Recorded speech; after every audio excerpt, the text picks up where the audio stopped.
Hello， 大家好。现在好多小伙伴都在问我怎么购买比特币啊，我也比较纳闷啊，怎么最近这么多人想买比特币的啊？于是呢，我做了一套详细的教程。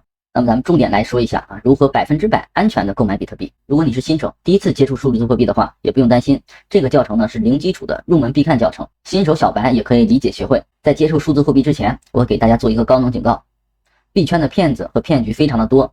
咱们新手朋友一定要小心。本期视频呢会教你怎么识别交易所里的骗子还有骗局，然后我再把买币、卖币，然后提现出金的流程给大家演示一遍。什么是提现出金呢？就是说把我们的数字货币再换成我们的人民币，存到我们的支付宝或者卡里啊。下面咱们细说，这里咱们一带而过。提醒大家一定要认真观看完视频之后再去操作。我们来看一下教程目录，这个教程分为5个步骤。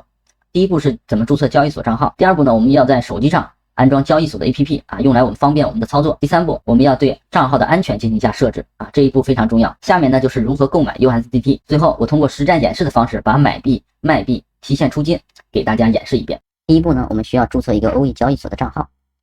为什么选择欧易交易所呢？我们来看一下这个表格，3大交易所分别是欧易、币安和火币。目前呢，只有欧易交易所才支持大陆用户注册，币安和火币已经不支持了。另外呢，手续费也比较低啊，大家可以通过这个表格很清楚的看到每个交易所的对比情况，我就不进行过多的讲解。下面咱们开始注册。注册方法呢也十分简单，我会把注册链接放到视频下方，直接复制粘贴就可以了。这里呢，重点要给大家说一下，为什么要用下面这个链接？因为使用这个链接注册的话，你会终身减免20%的手续费啊，是非常划算的。打开链接后，直接到达注册页面，我们填写手机号或者是邮箱都可以进行注册。填写上之后，然后点击领取盲盒，它会给我们发送一个验证码，填写上去就可以注册成功了，非常的简单。现在呢，官方有一个活动，注册完成它会奖励一个盲盒。当然了，它这个说的肯定比较多啊，一般情况只能开出来几十块钱吧啊，具体的话要看运气啊，你可能运气好，说不定你能开出这么多，对吧？第二步呢，我们需要在手机上安装欧易 APP， 安卓手机的话安装起来还是比较方便的，直接从官网扫码下载就行。我们来看一下，在官网的右上角这里有一个向下的箭头，大家可以看到我箭头指的这个方向，我们把鼠标移动上去之后，它会弹出一个二维码，直接拿手机扫码下载就行了，非常的简单。咱们重点来说一下苹果手机怎么安装。因为国内的苹果应用商店里没有欧易 APP 啊，你是下载不了的，所以说呢，我们需要先准备一个海外的苹果 ID。这个海外 ID 怎么获得啊？我们来直接通过百度搜索购买苹果 ID 啊，使用谷歌也可以啊，里面有很多都是卖账号的啊，直接可以从他们那买一个就行了啊，好多都是啊，基本上一搜一大堆。有了账号之后呢，我们就需要第三步，我们对交易所的账号进行一下安全设置。在登录 APP 后啊，不要着急买币，一定要先设置好安全信息。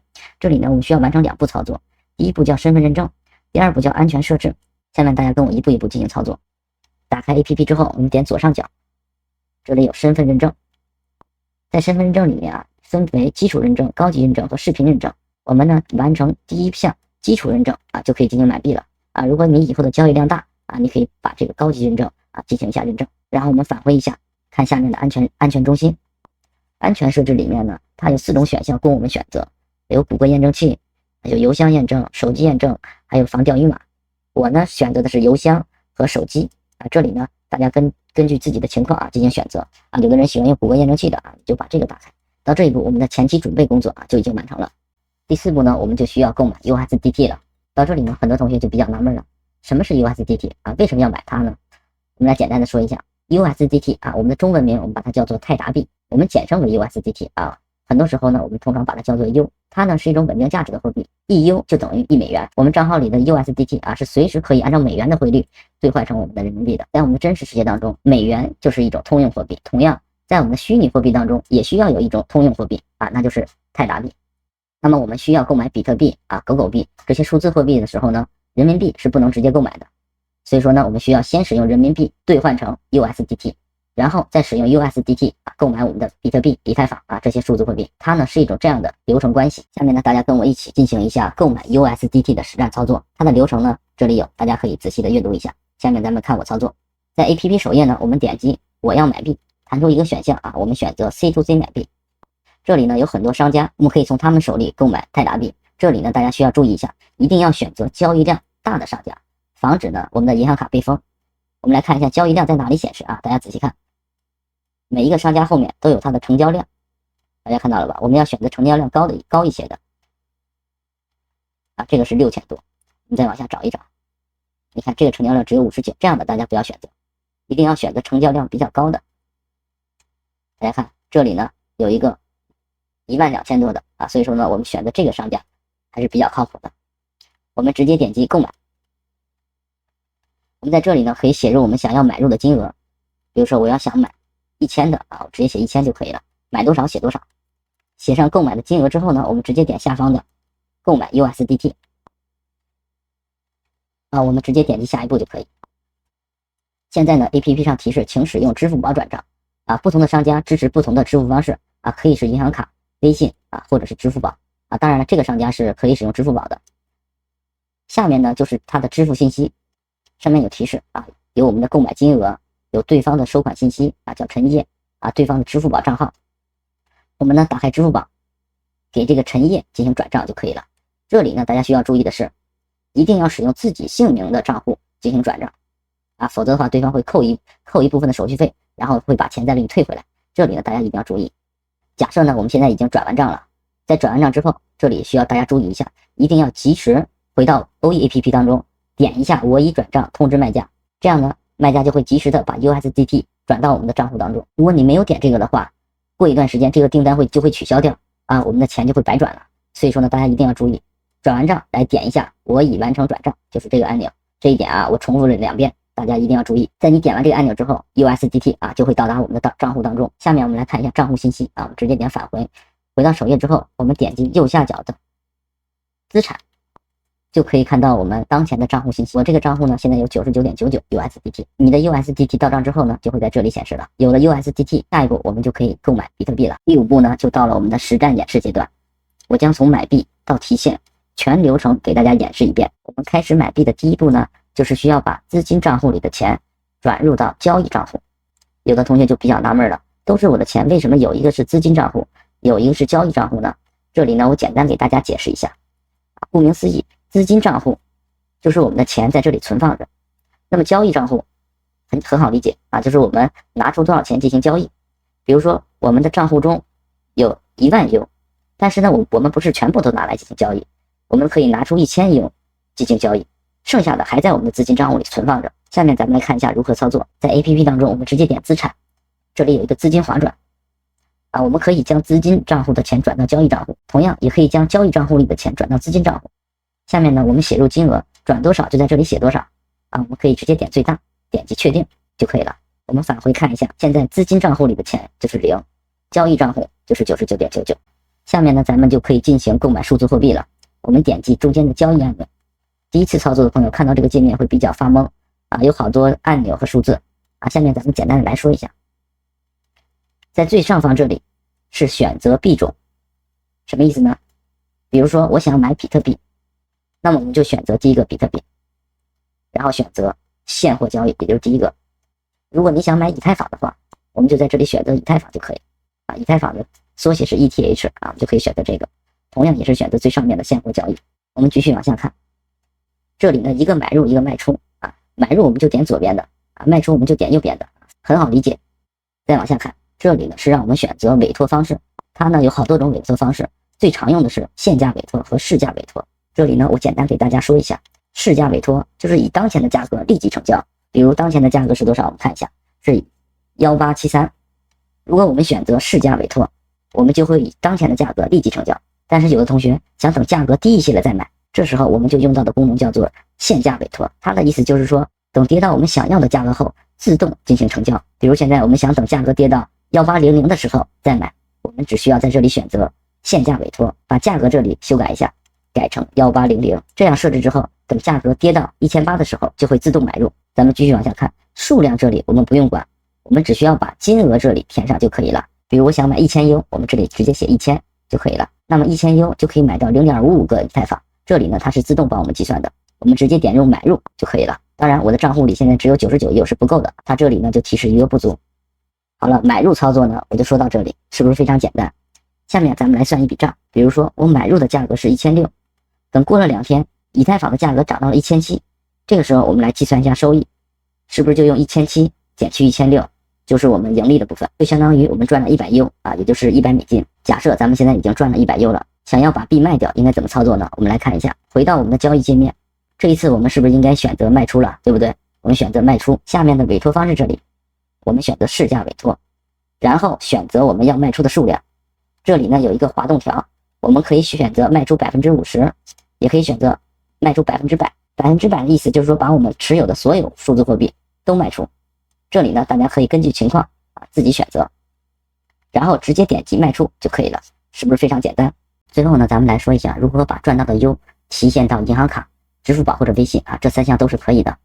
首先呢第一步我们需要设置一个收款账号，这个收款账号可以是银行卡，也可以是微信或者是支付宝。下面大家看我演示，打开 APP 后，我们需要在我要买币这里设置一下收款账号 C2C 买币，选择右下角我的，这里有一个收款账号管理，我们进去之后需要在右上角添加一下收款账号，可以是银行卡、支付宝、微信都可以，这个呢大家自行选择。添加好账号之后，第二步我们需要从欧易里挑选一个可靠的买家，在 APP 里选择我要买币。有同学会比较纳闷我们不是要卖币吗？怎么要进买币呢？这里呢买币和卖币是在一个板块 C2C 买币。进来之后大家可以看到，这里一个购买一个出售我们这一次呢是选择出售，在出售列表这里呢有非常多的商家，我们怎么选择呢？第一步我们要看它的成交量这个是11000，这个是2万，下面这个是5000，所以说呢我们优先选择12000的这个商家，这是第一步。第二步呢我们要看商家的注册日期，这个商家呢他是22年11月成为商家，我们换一个看法。这个呢大家看他是2023年4月份刚刚成为商家的，所以说呢我们要选择一些比较老的商家，也就是说注册日期比较久的，像刚才这个就不错，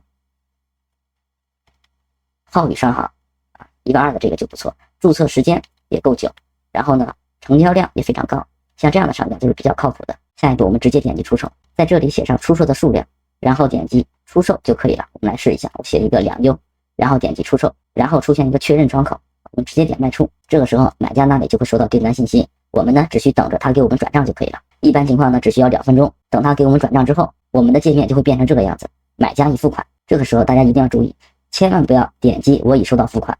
这时候你需要干什么呢？你需要登录到你的支付宝或者银行卡里，查看一下是否到账，等确认无误之后，再到 APP 当中点击我已收到付款。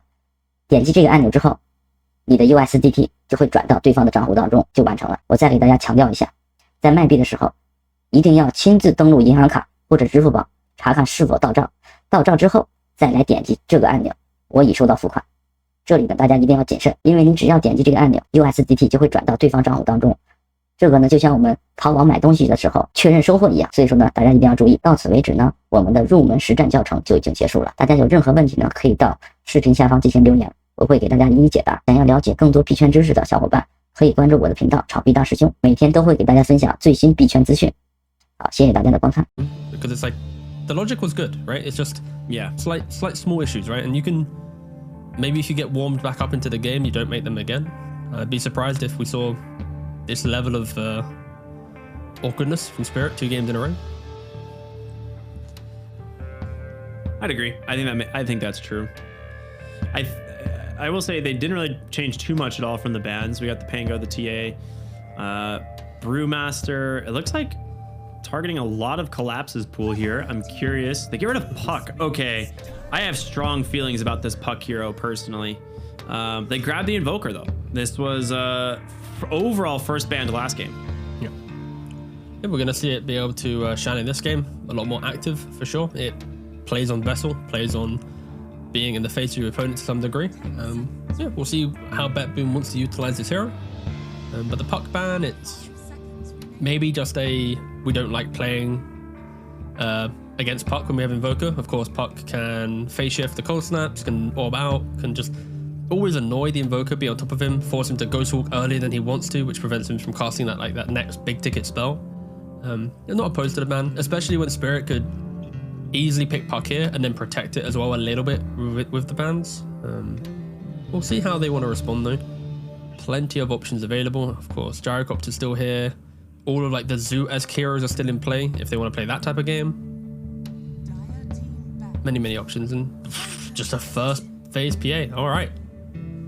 That is, confidence, I suppose you could say, as Now they do get to protect, you know, a couple bans for it at least, but overall first PI. I mean, this hero has looked very strong. We've seen games where like looks like complete defeat. Like there's just no way you could win, and then suddenly PA has one good fight and the game is just over. Like it is just impossible to recover from a PA that like snowballs like one really good fight, picks up like 2 extra items, and then you're just like playing against this burst machine.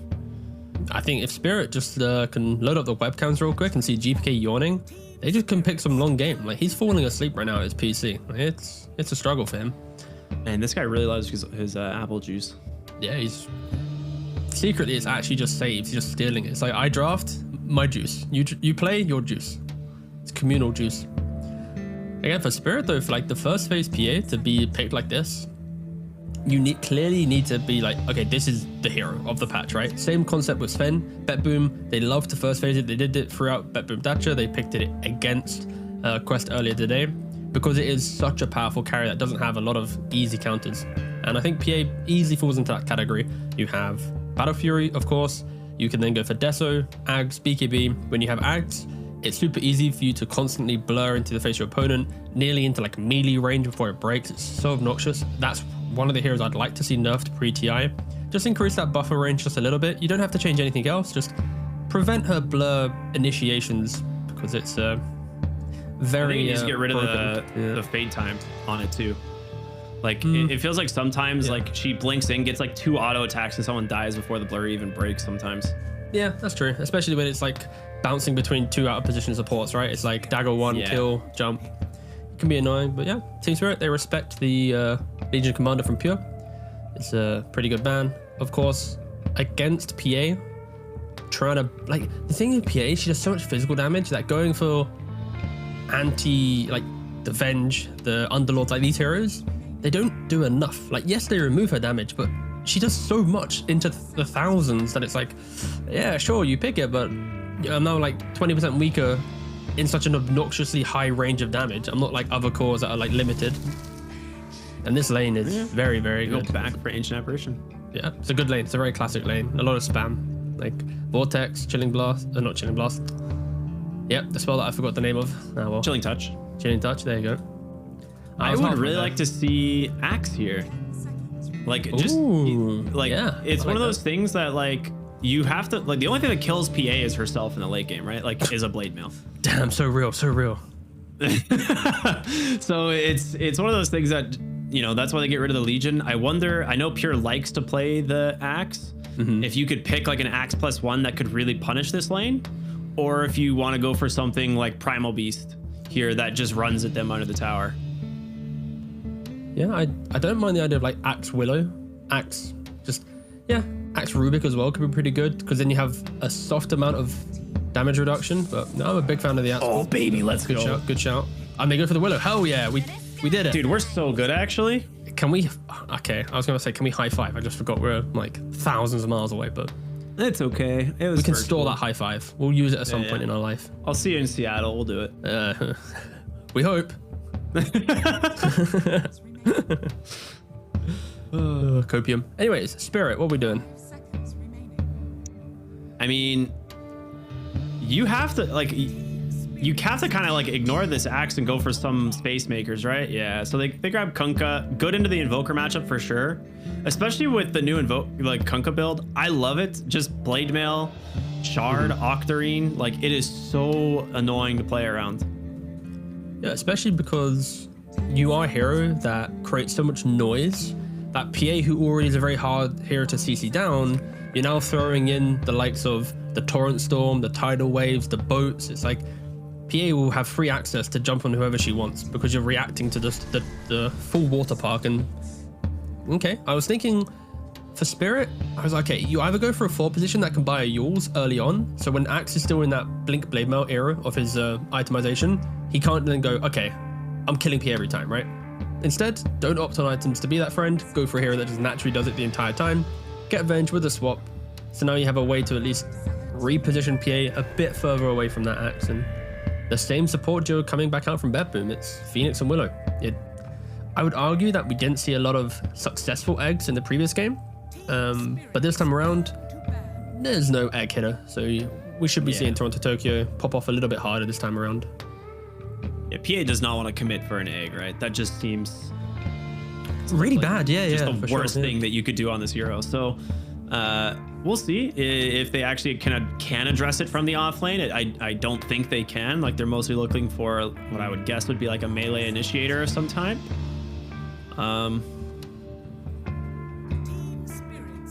It's a hard pick, I think, for sure.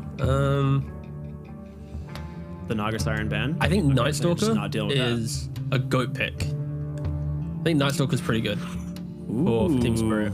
Like, vision is so key right now, right? Like the axe initiation. And if you play around nighttime and play around when and where to take the fights, like you already have the survivability of Kunkka and Venge built into your lineup. PA does the damage. You just need that one hero that goes, we're taking the fight here, and this is why. And I think Night Stalker kind of fits the bill. There's not a lot of tower pressure from BetBoom as well. So you can't just lose your map due to nighttime issues and ultimate cooldowns. So I think that's my read for Spirit, at least for the offlane. Okay, I like it. They get rid of the illusion heroes, the ones that are annoying for PA to play against, right? Terrorblade and Naga Siren. Yep. Nightfall proving last game that he is good enough to make Naga Siren look amazing.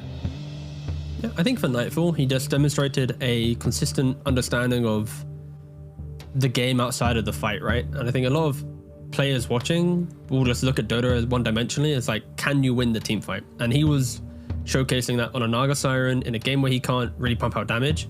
There's a lot of other things he can do to then eventually find the window where it's like, X hero is dead, I can now excel in the fight. And I think, yeah, of course, Nightfall, one of the best carries out there in the region, aspiring to compete against the world, of course.